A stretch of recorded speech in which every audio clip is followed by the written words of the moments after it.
Magandang araw mga kapatid, welcome back. Nandito naman po ang inyong kapatid sa kaalaman. Magtuturo na naman. Mga kapatid, kung bago ka lang sa channel ko, mag-subscribe na po kayo at pindutin nyo na rin yung notification bell nang sa ganun kayo po ay updated sa mga bago kong video. Mga kapatid, may papakita ako sa inyo ngayon. Kung makikita nyo dito sa aking likuran ay sakit mga kapatid. Nasasayangan ako sa saging na ito mga kapatid kasi natamaan siya ng moko, kasi yung paligid ng saging ko mga kapatid ay may mga old na lakatan, tapos may mga sakit na, kaya ito siya nagkasakit mga kapatid. Ngayon ang gagawin natin, ituturo ko sa inyo para hindi siya makahawa ng iba pang mga saging mga kapatid. Ngayon mga kapatid, ang first na gagawin natin ay bago tayo papasok sa area na ganito na may sakit, unang-una dapat may knapsack. Okay, ang laman nito mga kapatid ay Biosit.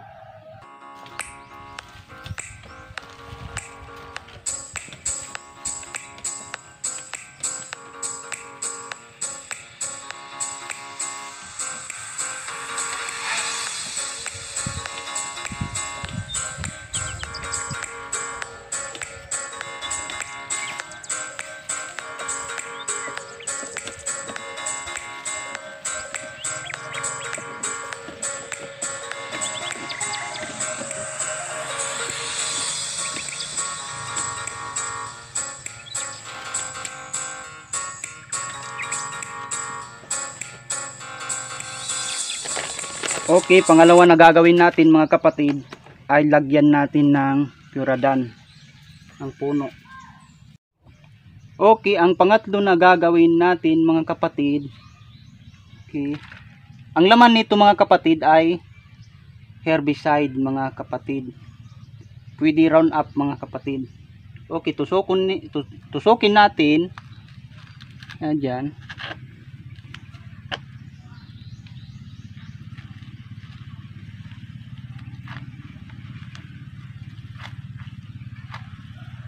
Okay.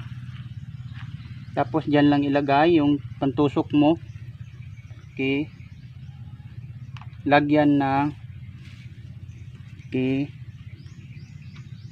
herbicide.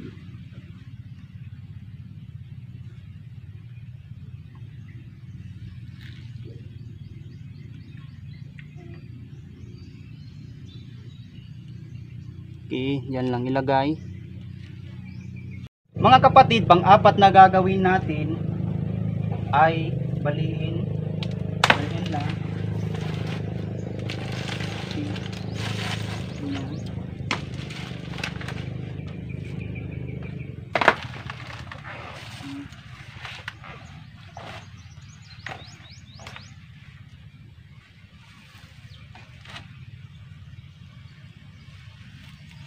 Okay, another spray na naman mga kapatid. Baka yung katas niya pagbali natin mga kapatid ay tumapon.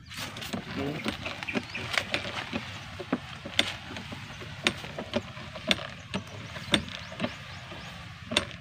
Tapos yung pantusok mga kapatid, yung tinusok kanina, sprayan natin. At saka yung yan, disinfect.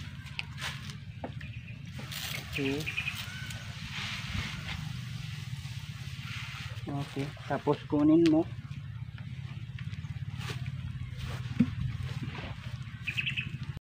Mga kapatid, panglima na gagawin natin ay dapat siyang nakabalot ng cellophane plastic mga kapatid. Okay.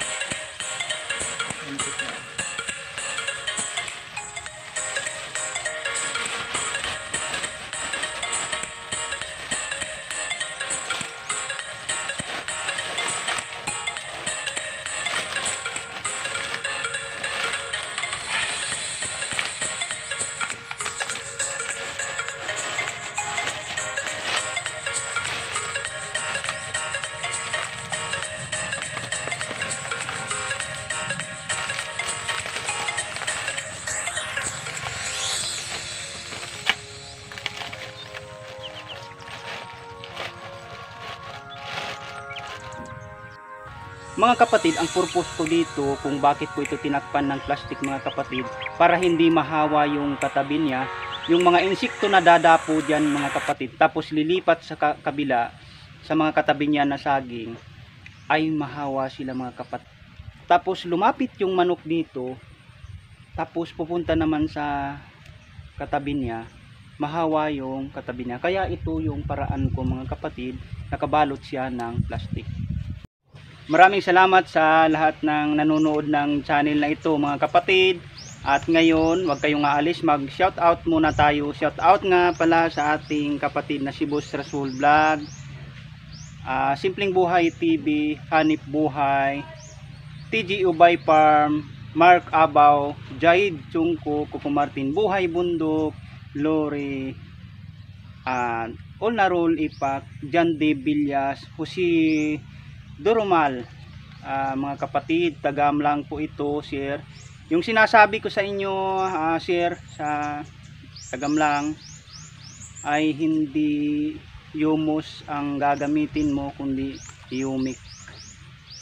Magbili ka ng 2 litro na humic, tapos ang tubig na i-mix mo sa kanya ay 200 liter mga kapatid. Isang drum yun, sir. Tapos lagyan mo ng abono na 10 kilos. Kahit anong abono ang i-mix mo, pwede. Okay. Another na naman. Dalia sa shout out sa iyo. Anmorin and Farming, Ibyong Cantonese and Batang from the shout out sa inyong lahat, sa lahat-lahat. Sa hindi ko pa nabasa mga kapatid, sa next video ko ay doon naman ay babasahin natin yung mga comments ninyo.